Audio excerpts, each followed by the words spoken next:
¿Y qué pasaría, por ejemplo, si tenemos trabajo y no tenemos unos salarios justos? Estaríamos hablando de que tenemos ese derecho.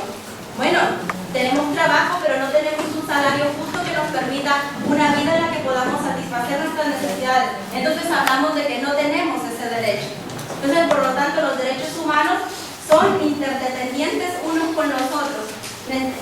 Si nos planteamos que tenemos, por ejemplo, sanidad, y por otro lado, quizás no se estén tomando las medidas para que se nos pueda garantizar agua potable y podamos tener acceso a la misma, entonces no tenemos derechos, ¿no? Porque se está poniendo en peligro nuestra vida, aunque a lo mejor tengamos pues centros de salud, etc. Entonces hablamos de que los derechos humanos nos hablan de una integralidad, de lo que pueden ser todas las condiciones para que tengamos bienestar.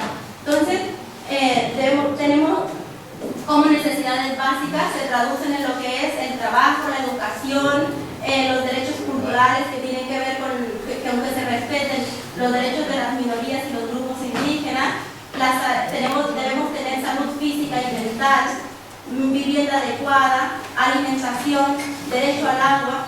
Por ejemplo, el otro día me plantearon una cuestión sobre esto de la salud mental, ¿no? Me dicen, es que finalmente, si tú vives en una sociedad, una chica jovencita, así como más o menos de la edad de ustedes, si tú vives en una sociedad en la que ves que otros tienen más que tú y que tú no puedes acceder a determinadas cosas que ellos acceden, tú realmente no estás siendo feliz, ¿no? Porque basamos la felicidad en tener cosas, y ese es el modelo en el que vivimos. Es un modelo que se asienta en la felicidad, en tener cosas materiales, en el consumismo, etc.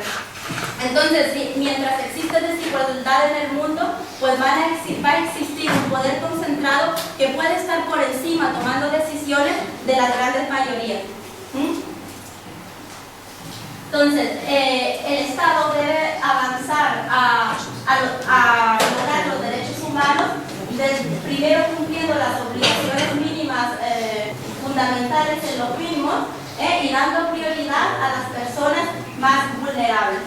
A ver, voy a pedirles a uno de ustedes que participe y me lea estos dos indicadores, que son los que están en rojo, que son los que nos hablan de que pese a toda esa teoría que hay sobre los derechos humanos, pues esta es la situación que tenemos en el mundo. Entonces hay que preguntarnos qué están haciendo los estados y también nosotros como seres humanos, hacia qué mundo nos estamos conduciendo, ¿no? Hacia la insostenibilidad del planeta y hacia el caos, que es lo que nos vienen a decir muchos expertos. Si no actuamos ahora, el mundo se enfrenta a un total desastre y al caos absoluto. A ver, ¿quién me lo lee? El 50% de los trabajadores ganan menos de $2 diarios, sin contrato ni prestación social. A ver tú, el de arriba. Más del 80% de la población mundial tiene la pobreza. 1.100 millones de alimentos, 2.000 millones y una pobreza. Una situación realmente grave. Y por ejemplo, lean esto, un recurso tan imprescindible para la vida como es el agua. ¿Pueden leer el dato? 650 millones de personas no disponen de agua potable, 1.100 millones sin acceso seguro. Y en 2025, 1.800 millones en regiones con escasez absoluta. estamos hablando de un 13% de la población, ¿verdad? Pues somos 7.000 millones de personas. Quiere decir, imagínense lo que es no tener agua. En regiones con escasez absoluta de agua. Y no estamos lejos del 2025. Entonces, ¿qué va a pasar con toda esa población? Pues que van a emigrar, van a surgir enormes conflictos sociales, etc. Entonces, nuestra realidad en Canarias pues no escapa de esa situación de gran vulnerabilidad. Los indicadores a nivel nacional en materia de paro, inclusive son más favorables a nivel del resto del país que en Canarias, ¿no? Que teníamos el año pasado un 33% de personas en el paro y ahora ya ha aumentado a lo que es el 35% y un 38,2% en pobreza. Si estamos hablando de que de 2 millones de personas, 800.000 personas en la pobreza. una situación realmente crítica. ¿Y qué se está haciendo en materia económica? Se está diversificando la economía, se está apostando por los recursos de los que sí podemos disponer, como por ejemplo son las energías renovables, en una isla que depende de la desalación. ¿Y qué va a pasar, por ejemplo, si se llegan a agotar los recursos fósiles o se encarecen demasiado, de tal manera que no los podamos pagar? ¿Con qué energía vamos a desalar el agua que consumimos? ¿Y cómo se va a mantener ese turismo para que puedan mantenerse los puestos de trabajo en la isla? Entonces estamos hablando de una situación realmente alarmante. Y sin embargo, ¿qué es lo que se hace como medida en 2011 a nivel nacional? Sin referéndum, sin consulta a la población, se reforma la Constitución de manera que de los presupuestos del Estado, todo euro tiene como prioridad absoluta el pago de la deuda. De una deuda que se ha incrementado porque se rescató a la banca, porque los bancos alemanes, eso no lo dicen las noticias, eso está en los medios de comunicación, necesitaban cobrar y se les transfirieron enormes cantidades de dinero. Y esas medidas que en su momento se nos dijo que iban a mejorar la economía, la han empeorado. El paro ha subido del 25,02 a nivel nacional al 25,98. En Canarias pues también se agrava cada vez más. ¿Por qué? Porque económicamente esas medidas que se aplicaron aquí de recortar el gasto, que se nos dijo que eran medidas de austeridad y que se rescataba la banca porque era absolutamente necesario para que pudieran conceder crédito a las empresas, lo que han hecho es fracasar porque los bancos no concedieron crédito a las empresas, sino que el dinero se lo han pasado a los acreedores bancarios alemanes e ingleses. Y realmente son medidas que en un marco capitalista, en un sistema capitalista, descriptivamente pues es el modo de producción en el que estamos, según los científicos en materia económica nos dicen que es una pena, como Joseph Stiglitz, Premio Nobel de Economía, que es una pena que no se esté aprovechando la teoría económica, que nos habla de medidas completamente opuestas a las que se han estado aplicando aquí en Europa, por ejemplo, desde las órdenes de quiénes, pues de lo que le llaman la troika. Ustedes han hablado de la troika, ¿no? El Consejo Europeo, el Banco Central Europeo y ese organismo internacional que es el Fondo Monetario Internacional, que ya en su momento estas medidas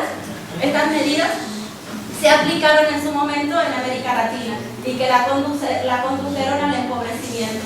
Y esto, el mismo G20, los países dentro de este organismo en el que están representados los países más industrializados, más poderosos del mundo, curiosamente los expertos de este organismo están diciendo que vamos al desastre, tenemos que reformar el capitalismo, tenemos que plantearnos otro tipo de economía que sí promueva el bienestar general de las personas, porque esto de que los mercados funcionen solos y de que las empresas solo tengan como fin la obtención de beneficios nos está conduciendo al caos, al deterioro medioambiental y a que se extinga la vida finalmente en el planeta. Esto no es una cosa que lo diga yo, ustedes lo pueden ver por los diferentes medios de comunicación, el mismo Sarkozy habló en su momento de eso, la misma Merkel, etc. Muy rápidamente les voy a comentar que desde como economista hay muchas cosas que les estoy situando desde mi visión personal, no necesariamente es la voz del sitio donde trabajo, ¿no? Te las estoy comentando pues como observadora y como parte de los análisis y reflexiones que humildemente hago. Yo creo que el gran problema y lo que ha ocasionado la situación en la que estamos es la grandísima desigualdad que hay en el mundo entre países y dentro de los mismos países. Les va a sorprender este dato que salió recientemente. Ustedes saben que la crisis no la estamos sufriendo todos, como aparentemente se nos dice, ¿no? Que todos debemos hacer sacrificios y que esta es una cuestión incontrolable, que la crisis ha surgido por parte de ese sistema que no podemos controlar porque los mercados van solos y nos van determinando cómo actuar. Y nos dicen que es una cosa que tenemos que afrontar y padecer, empresas, corporaciones, trabajadores, etc. Pero la realidad es que no es así. Miren, aquí tenemos esta noticia que salió el otro día, que los multimillonarios son 2 veces más ricos que en 2009. Y ustedes se preguntan, ¿y cuáles son esos? Estamos hablando que tenemos 7.000 millones de personas en el mundo y son 2.000 personas, solo 2.000 personas que tienen tanto poder como económico como China. O sea, la riqueza de un país como China está concentrada en 2.000 personas. Y esas 2.000 personas controlan las empresas que tienen copado todo el mercado económico. Entonces, el problema es este. El problema es que existe una minoría a nivel mundial, una minoría con enorme poder de influencia en las instituciones que les otorgan privilegios. Entonces nosotros muchas veces estamos planteando por qué se toman medidas que están en contra de la misma teoría económica y de lo que los mismos expertos señalan, ¿no? Hemos revisado por un lado lo que nos dice la ONU, la gran desigualdad, la inequidad social, es lo que nos está conduciendo al desastre y debemos resolver ese problema. ¿Y por dónde van las prácticas? Van por un lado completamente opuesto, y esto es lo que está pasando. Desde mi visión personal creo que a nivel mundial se está configurando lo que se llama el establecimiento de una plutocracia. Los medios de comunicación nos dicen que en el 2015 la principal potencia del mundo, la que domine ahora el mundo económico, va a ser China, ¿no? Sin embargo, por ejemplo, autores como Chomsky nos dicen eso es relativamente cierto. Será la primera potencia mundial, pero ¿quiénes son los que controlan la economía mundial? Esa minoría que tiene un enorme poder económico y que se apropia ya del 66% de los ingresos mundiales. Del 66% cada año. Entonces estamos hablando del establecimiento de una plutocracia, el gobierno de personas muy pudientes en el terreno económico, y que ese poder se traslada también a lo que es la política. Y ustedes se preguntan, pero aquí en España, ¿qué está pasando en España? Pues miren, noticia reciente. Nacieron en el año pasado 47.000 personas millonarias, o sea, las que tienen al menos $1 millón de dólares. 47.000 personas nacieron en el 2013, es decir, se aumentaron los millonarios en un 33%. ¿Y qué había pasado en el 2012? El incremento había sido del 5,4% y hoy 2013 es del 13% en España. Entonces, por otro lado, nos dicen, no, es que hay que recortar porque tenemos una situación de déficit, que tenemos que empezar a aplicar medidas de austeridad en las que tenemos que sacrificarnos como población, y por qué no remediamos la cuestión de que el Estado tenga más ingresos. ¿Cómo? Pues resolviendo, por ejemplo, el fraude fiscal, que asciende casi a 100.000 millones de dólares, y que ¿quiénes lo están practicando? Noticia del mundo. Es que es un medio de comunicación que llega a todo el mundo, ¿verdad? No es una cosa que esté oculta por ahí, no es la visión de una parte de la población, ¿no? En un periódico de gran tirada, como El Mundo, nos dice que son las grandes fortunas y grandes empresas las que concentran más del 61% del fraude fiscal del país. Otra noticia reciente del diario.es, la que les comentaba antes, que el 20% de los españoles, que también deberíamos decir españolas, ¿no?, aplicando la visión de género, más ricos, acapara el 44% de los ingresos. A ver, aquí yo creo que debemos detenernos y respirar un poquito. Fíjense, nuestro documento más importante en el mundo, como es la Declaración Universal de los Derechos Humanos, nos dice que estemos atentos a esto. Cuando se generan situaciones de grave desigualdad en el mundo, la cual debe contrarrestarse y deben aplicarse medidas decididas para eliminarla, Esto es porque dentro de esta misma declaración se establece que considerando esencial que los derechos humanos sean protegidos por un régimen de derecho a fin de que el hombre y las mujeres, aquí no está la perspectiva de género, no se vean compelidos al supremo recurso de la rebelión. Y ya, por ejemplo, nos señalaba José Luis San Pedro en el libro de Indignados, ¿no? Tenemos muchos motivos para estar indignados con esa grave desigualdad que hay en el mundo. Indígnate y rebélate pacíficamente, nos decían. Entonces tenemos que nosotros también reflexionar que nosotros no queremos un mundo de paz, pero esa paz no se está construyendo desde las bases actuales, en las que se está permitiendo que esa desigualdad siga recrudeciéndose. Está configurando en el mundo a través de esa desigualdad, pues está por encima de lo que es la economía real.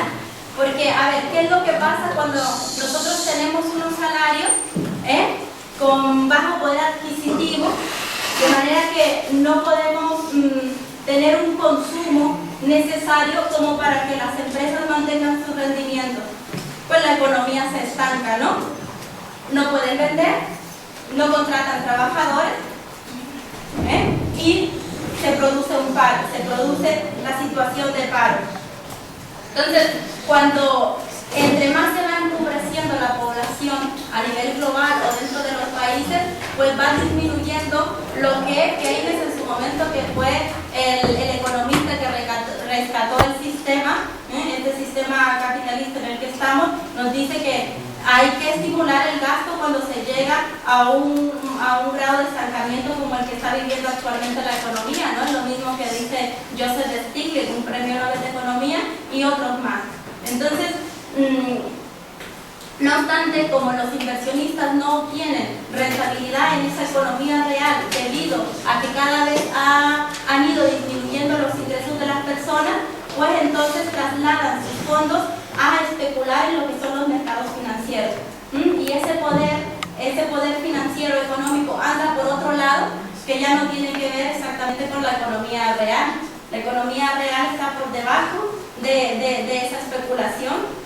Y otra cosa que les quería, que es importante señalar con respecto a lo que provoca esta enorme desigualdad, es que es esto que nos comenta Nelson Mandela, que murió recientemente, ¿no? A ver, levante la mano quien quiere leer esto.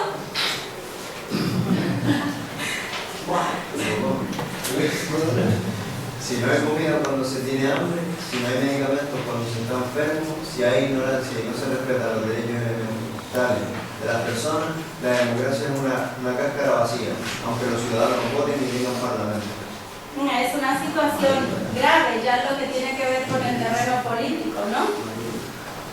Los medios de comunicación también favorecen mucho a que las cosas sigan como están. Recientemente se nos informaba que los grandes medios han cambiado con los inversionistas financieros deuda por acciones y que ya son los que los controlan también. Miren, por ejemplo, lo que es perdonar la deuda a quienes practican fraude fiscal, que se llama amnistía fiscal, los medios de comunicación te dicen que es una regularización fiscal. A la privatización de los servicios sanitarios le llaman externalización de la gestión, ¿no? A los trabajadores y trabajadoras les llaman el mercado de trabajo, es decir, no somos personas, somos mercado de trabajo. Al expolio en África o la neocolonización de países del sur le llaman políticas del desarrollo, es decir, vamos a ir porque estamos buscando desarrollarlos, ¿no? A la llegada de una patera, por ejemplo, ya en el terreno de lo que son las migraciones, le llaman oleada de inmigrantes. Al aumento de la desigualdad y la concentración de la riqueza le llaman reducida movilidad social. Esta es una cuestión muy crítica y bueno, señalar que esa brecha de desigualdad sigue en aumento. Miren, a finales de la década de los 90, la diferencia salarial entre máximos directivos y puestos con menores salarios era de 10 a 20 veces superior. Hoy ha aumentado hasta 100 o 200 veces. Entonces estamos hablando de que es una situación que en lugar de ir a menos, pues está recrudeciendo. Y hay economistas que nos hablan de que la sociedad ya realmente está peor que en la década de los 70 en términos globales. Que vamos en lo que es un retroceso. Esta diapositiva será para explicarles cómo se ha ido erosionando la economía real debido a esa especulación financiera. No me voy a detener ahí.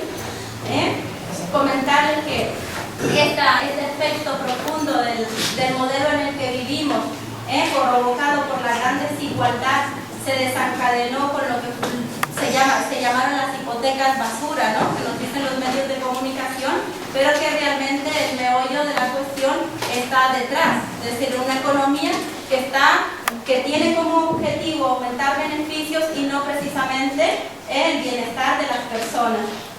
Y las leyes en materias empresariales nos lo dicen exactamente. Las sociedades mercantiles que son las empresas convencionales, las que están en toda la estructura económica, principalmente tienen como objetivo el aumento de beneficios.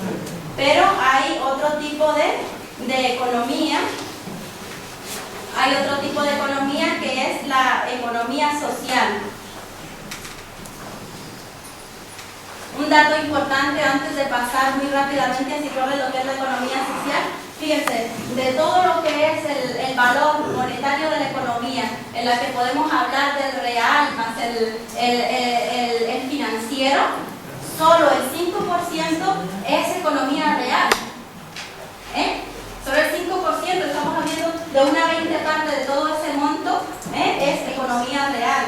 Por tanto, lo que significaría es que necesitamos 19 planetas más para representar todo ese valor económico de la economía. Hay economistas que nos dicen, bueno, España vive pobreza, pero realmente ustedes saben que el PIB per cápita, si todo el conjunto de riqueza del país lo dividimos entre las personas que hay aquí y también toda la riqueza que tiene un país como Suecia la dividimos entre sus habitantes, resulta de que ese PIB per cápita, el PIB per cápita de España nos sale el 95% del de Suecia, por ejemplo. Entonces estamos hablando de que hay mucha riqueza, pero es riqueza financiera y que está pues concentrada, ¿no? Entonces hay que plantearnos que este modelo desde hace tiempo se nos está diciendo que es un modelo tóxico que no nos permite tener seguridad alimentaria, soberanía alimentaria y que nos está llevando a tener en la actualidad pues múltiples crisis, como es la crisis productiva, la situación de estancamiento y de paro, como es la crisis en el sector financiero, que las pequeñas y medianas empresas no puedan acceder al crédito, como es la crisis alimentaria, que cada vez hay más pobreza en el mundo, pese a los objetivos que comentábamos del milenio, del 2000, tenemos también una crisis energética, porque basamos el desarrollo en energía como son los fósiles altamente contaminantes, y luego tenemos el problema más preocupante, ¿no? La crisis que más preocupa, si reflexionamos que es la crisis climática, y que muchas veces con el tema del paro, con el tema del estancamiento económico, no estamos poniendo atención a que el planeta se nos acaba porque lo estamos destruyendo, y no se están tomando medidas a nivel internacional para evitarlo. Bueno, pero hay otro tipo de empresas, miren, qué noticias más alentadoras. Hay empresas que son las empresas de la economía social, mayormente representadas por cooperativas. Ustedes sabían que, por ejemplo, la mitad de la población mundial, según la ONU, en 1994, determinó que su vida es garantizada por este tipo de empresas, por las empresas cooperativas que forman parte de lo que es la economía social. Pues ese tipo de empresas también existen en España. Y miren, nos dice que en plena crisis las cooperativas crean un 200% más de empleo en España. Ahora vamos a ver sus características. Por ejemplo, que el empleo en cooperativas de trabajo ha aumentado en un 300% en los primeros 9 meses del 2012. Que en cooperativas se resiste mejor. Estas son noticias, por ejemplo, en El País, ¿no? En los grandes medios las encontramos también, y aunque representan en España solo el 10% del PIB, pues son empresas que se han ido quedando a un lado de lo que es el modelo imperante, que son las otras empresas con una estructura de empresarios, empleados, y con unos objetivos de que se invierte un capital por un único fin, que es rentabilizarlo, ¿no? Entonces hay otro tipo de empresas que sí están basadas en el interés por las personas y que son creadas por los mismos trabajadores, como son las cooperativas. Aquí tenemos los titulares. El empleo cooperativo resiste a la crisis, son realmente empresas más estables que nos pueden conducir a un mundo económico más sostenible. En lo que es el sector eléctrico, están planteando alternativa a las grandes eléctricas. Nos hablan de que, por ejemplo, el precio de la electricidad en los últimos años se ha encarecido un 80% y en el 2014 va a ser un 14% más, y los salarios están estancados, el paro es grande. ¿Cómo vamos a poder afrontar todos esos gastos, no? Pues hay personas que se están uniendo y buscan gestionar desde las energías renovables sus necesidades energéticas y prescindir de esa manera de las grandes eléctricas. Aquí las cooperativas de energías renovables empiezan a hacer su hueco en el mercado, y si ustedes quieren conocerlas un poquito más, tienen lo que es la página de la Confederación Española de Cooperativas de Trabajo Asociado, en el que inclusive encuentran unas guías de cómo se pueden constituir este tipo de empresas. ¿Y qué es la economía social? Pues la economía social es lo opuesto a la economía convencional dominante en la actualidad, en la que el fin es maximizar el beneficio y las personas son medios, un recurso más en los sistemas de producción, y sin embargo en la economía social o economía solidaria el fin es la calidad de las personas, y sí tienen que tener rentabilidad para poder mantener los costos de trabajo, pero la situación es al revés. O sea, aquí están orientadas principalmente a mantener los puestos de trabajo y el bienestar de las personas, son, por ejemplo, las empresas como las cooperativas creadas por los propios trabajadores, y ahí se orientan pues a satisfacer sus necesidades. Estamos hablando de que en España tenemos un proyecto de ley de economía social en la que se establece pues que son aquellas entidades en la que existe la primacía de las personas y del fin social sobre el capital, y que promocionan la solidaridad interna y con la sociedad. Que estas sociedades, sus rendimientos, los dirigen no solo a que sus socios, por ejemplo en las cooperativas, sus socios trabajadores, pues puedan mantenerlo, sino que también se orientan a que parte de sus beneficios sean para tener una corresponsabilidad con la sociedad, y los orientan, por ejemplo, a formación, a educación o a diferentes actividades. ¿Qué es una empresa cooperativa? Es una asociación y una empresa en la que los miembros son propietarios en igualdad de condiciones, la propiedad es conjunta y se gestiona democráticamente, y el fin último no son las ganancias económicas, sino el bien común y la sostenibilidad de las organizaciones. Además, pretenden ser independientes tanto de las instituciones públicas como de otras empresas más grandes, y siempre buscan ser autónomas y gestionarse ellas mismas. Y ustedes pueden decir, pero si buscan la rentabilidad también y están integradas por socios, ¿qué diferencia existe realmente con las otras empresas? Pues miren que, por ejemplo, cuando se produce una situación como la que estamos viviendo, si la empresa antes tenía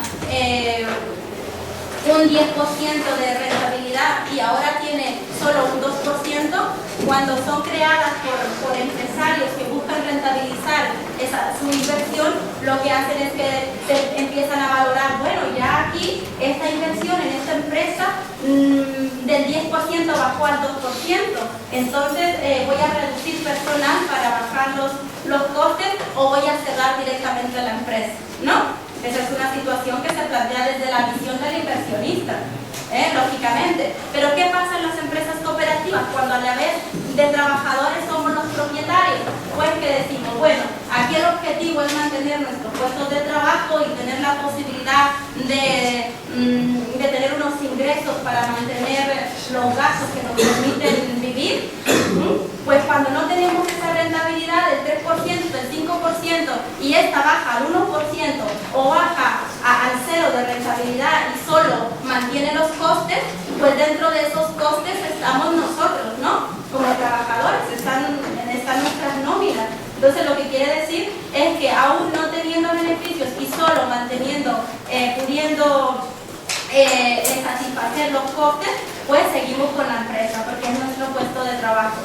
Entonces es por eso que las empresas cooperativas son más estables, establecen también relaciones de cooperación entre las mismas, unas se compran a otras, se venden a otras para poderse fortalecer mutuamente, y de esa manera que se da esa situación en la que los trabajadores pues, pueden mantener sus puestos de trabajo.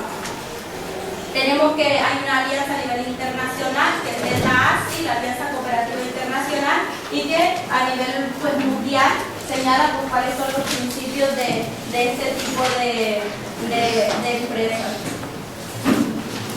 Hay unas diferencias muy claras entre lo que es la empresa del modelo en el que estamos, que es la empresa capitalista, y lo que es la empresa cooperativa, ¿no? Por ejemplo, la primera. En lo que tiene que ver con el capital, pues en la empresa convencional el capital es de propiedad privada, mientras que la cooperativa es de propiedad colectiva. No hay una apropiación del excedente por parte de quien hace la inversión en la empresa y hay una distribución justa pues, de los rendimientos de la riqueza y se establecen lo que son condiciones de equidad. Como el trabajador es a la vez el propietario de este tipo de organizaciones, pues se genera una alta motivación, que es parte de lo que ya desearan muchas empresas convencionales, ¿no? Que sus trabajadores estén empoderados en la empresa, estén motivados, haya un ambiente, digamos, de satisfacción.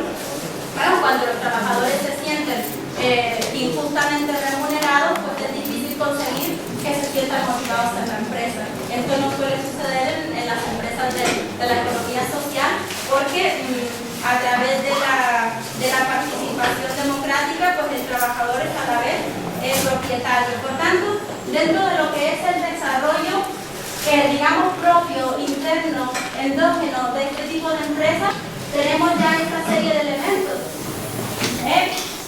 que son empresas que colaboran unas con otras para sostenerse, por lo que se dan situaciones de solidaridad y de apoyo mutuo. Son empresas que tienen interés por la comunidad. Mira, a mí como socio de una cooperativa me interesa mantener mi puesto de trabajo, pero también me interesa vivir en una sociedad sana, ¿no? Vivir en una sociedad pues que los que están a mi alrededor cuenten con los servicios sociales y que puedan satisfacer también sus necesidades. Por tanto, este tipo de empresas avanzan hacia lo que es la sostenibilidad, tanto social como medioambiental. Hablamos en términos generales de que se logra que exista una expansión de la democracia, de lo social a lo económico. Y nada, decirles que ojalá tengamos un nuevo amanecer en estas islas con tantos recursos para promover las energías alternativas, pues un nuevo amanecer